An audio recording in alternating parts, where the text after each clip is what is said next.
अस्सलाम वालेकुम सिस्टर्स। ये वीडियो ख़ास तौर पे आप लोगों के लिए बन रही है। वो सिस्टर्स जो जॉब करती हैं वो कैसे अपने घर को मेंटेन करती हैं, कि मैं आप लोगों के साथ अपनी रूटीन शेयर करूंगी कि कैसे जॉब को और घर को मैनेज करना होता है। तो मैं आपको बताऊंगी कि मैं डेली रूटीन में कौन कौन से काम करती हूँ। तो डेली रूटीन में मेरा ये मैंने लिस्ट बनाई हुई है जिसमें शामिल है कि मैं मेकिंग बेड्स जो है वो सबसे पहले है कि आपके घर के बेड्स जो है ना वो बिल्कुल बने हुए होने चाहिए।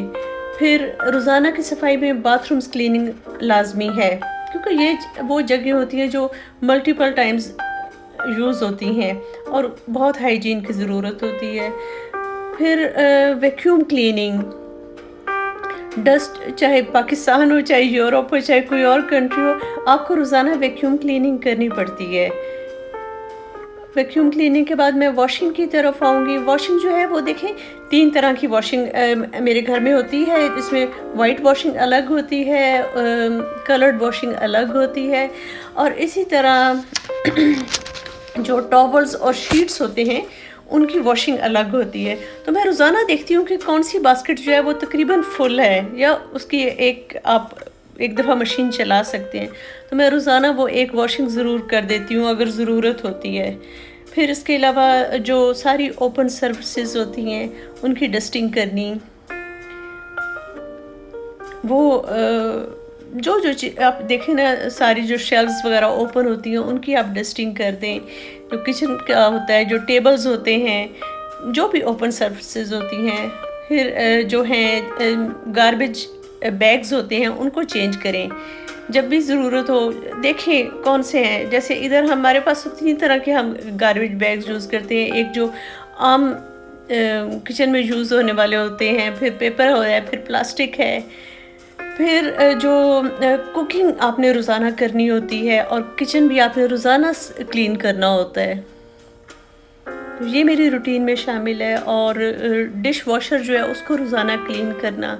जब भी आप डिशेस निकालते हैं तो देखें कि उसका फ़िल्टर साफ़ है कि नहीं है। तो वो साथ साथ क्लीन होने वाली चीज़ें होती हैं। फिर जो है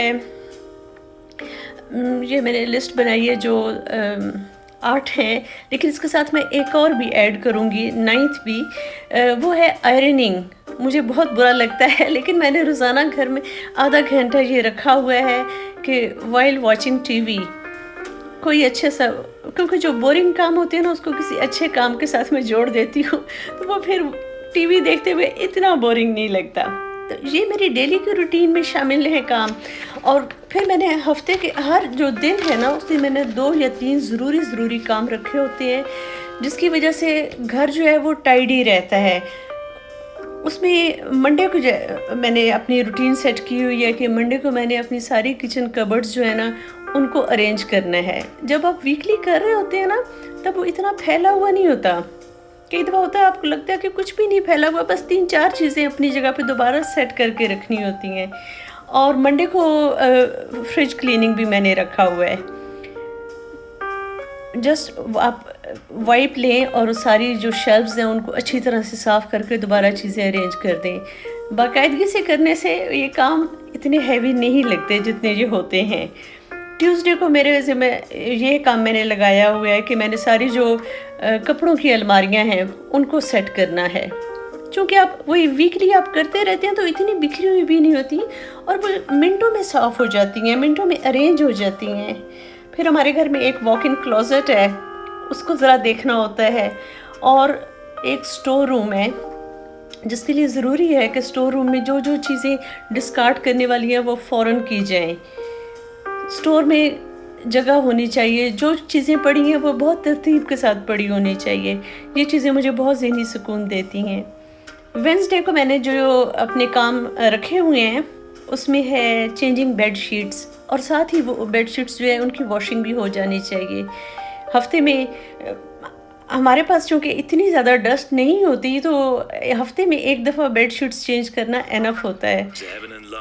उसके साथ ही मेरी कोशिश होती है कि हम उसको क्लीन भी कर दें, और फिर ड्राई अगर हो जाए तो फिर शाम को टीवी देखते हुए इस्त्री भी हो जाती हैं।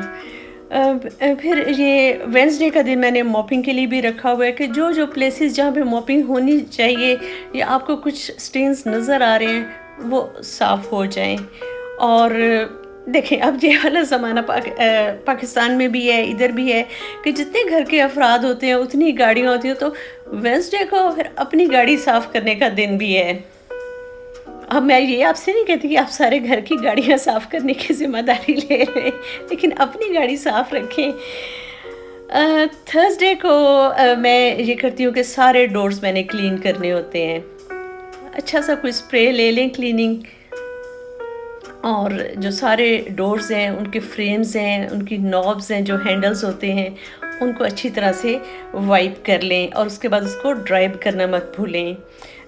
फिर थर्सडे को फ्रीज़र भी है, उसको ठीक करना, कौन कौन सी चीज़ें रखने वाली हैं, आपको पता होता है कितना मीट लेने वाला है, कितना चिकन आना है, कौन कौन सी चीज़ें हमने फ्रीज़ की हुई हैं, उनको यूज़ करना है।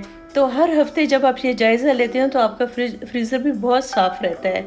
फिर मैंने ये जो लास्ट है, रिमूविंग ऑल स्पाइडर नेट्स, ये ना इंतज़ार करें कि कब आपको जाले नज़र आएँ तो आपने वो उतारने हैं, उससे पहले आप जालों की तलाश में निकलें कहीं कोई जाला तो नहीं लगा हुआ, हर कॉर्नर जो है उसको चेक करें और उसको रिमूव कर लें। फ्राइडे की बारी आ जाती है। फ्राइडे को मैंने अपने ज़िम्मे लगाया हुआ है कि मैंने अपना ओवन, एयर फ्रायर, माइक्रोवेव और कॉफ़ी मशीन जो है ना, इन चारों को बहुत अच्छी तरह से क्लीन करना है।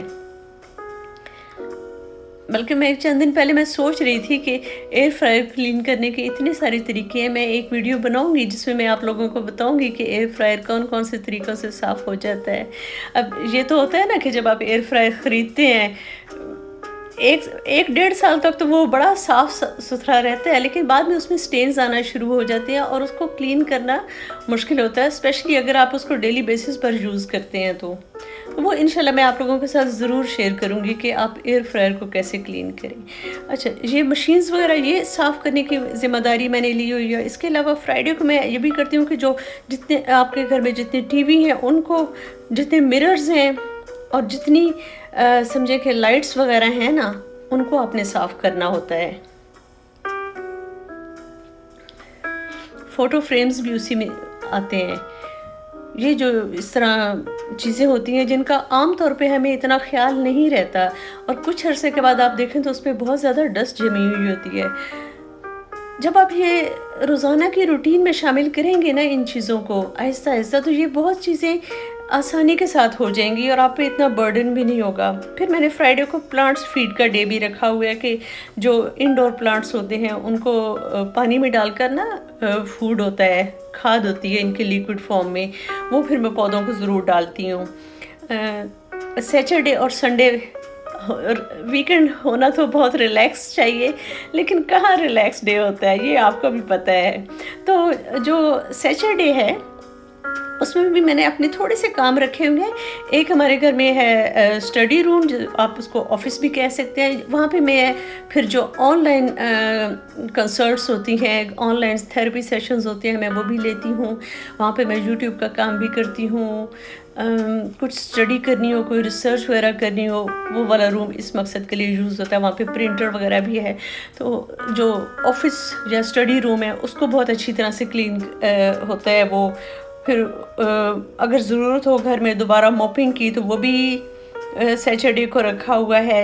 वेडनेसडे को भी मॉपिंग डे है, लेकिन सैटरडे को भी दूसरा मॉपिंग डे रखा हुआ है।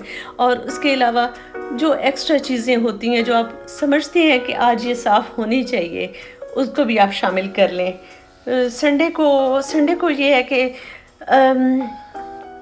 हमारे घर आता है विंडो क्लीनर, गाय बॉय कह लें, तो उससे वो सारी खिड़कियां घर की साफ़ करवानी होती हैं। तो अल्हम्दुलिल्लाह मेरे घर में बहुत ज़्यादा रोशनी आती है और मेरे घर में बहुत बड़ी बड़ी खिड़कियां हैं जो मुझसे क्लीन नहीं हो पाती तो इसलिए विंडो क्लीनिंग बॉय आता है, तो उससे वो साफ़ करवानी होती हैं। और बाकी जो है वो मील प्लानिंग के लिए मैंने रखा हुआ है संडे, कि आप पूरे वीक की प्लानिंग कर लें। उससे फिर ये होता है कि आपको ग्रॉसरी करने में बड़ी आसानी होती है। तो मैं आपको दिखाऊंगी कि मैंने इस तरह ये सारा जो प्लानिंग है उसको पेपर पे प्रिंट करके अपने किचन में लगाया हुआ है। ये जो आपको नज़र आ रहा है, ये डच लैंग्वेज में मैंने लिखा हुआ है, क्योंकि मैं उसमें ज़्यादा कंफर्टेबल रहती हूँ और रोज़ाना फिर चलते फिरते मुझे नज़र आता है कि अच्छा आज ये वाला काम होने वाला है, ये वाला मैं कर दूँ। एक रिमाइंडर रहता है और आपको याद रहता है कि आज ये काम होने हैं। तो आप भी इसी तरह अपने किचन में ये पेपर लगा सकती हैं। उम्मीद करती हूँ इस वीडियो के आखिर में मैं सिस्टर जो हैं उमेर मोहम्मद रेहान ख़ान का ख़ास तौर पे शुक्रिया अदा करूँगी। उन्होंने मुझे बहुत अच्छा रिमाइंडर भेजा कि सिस्टर आपने प्रॉमिस किया था, तो आप प्लीज़ अपनी वो रूटीन मेरे साथ शेयर करें। तो और बाकी बहुत सारी सिस्टर्स का भी मैं शुक्रिया अदा करूँगी। साइमा शाहीन हैं, सना ख़ान हैं, अंदलीब नकवी हैं, आयशा आयशा सरताज हैं। आई होप कि मैं बहुत सारे नाम भूल गई हूँ, मुझे लग रहा है मैं भूल गई हूँ। I am sorry for that. लेकिन आप सिस्टर्स का बहुत शुक्रिया, आप लोग बहुत अच्छी फ़ीडबैक दे रहे हैं। और साइकोलॉजी के बारे में भी मेरी वीडियोज़ इंशाल्लाह चलती रहेंगी, वो तो मेरा फेवरेट टॉपिक है। बस मैं आप लोगों को ये कहूँगी कि अपनी लाइफ को एंजॉय करें और अल्लाह ताला की दी हुई एक एक नेमत को रियलाइज़ करके उसका शुक्रिया अदा करते रहें, क्योंकि you are precious, you deserve a better life. Take care and Allah हाफिज़।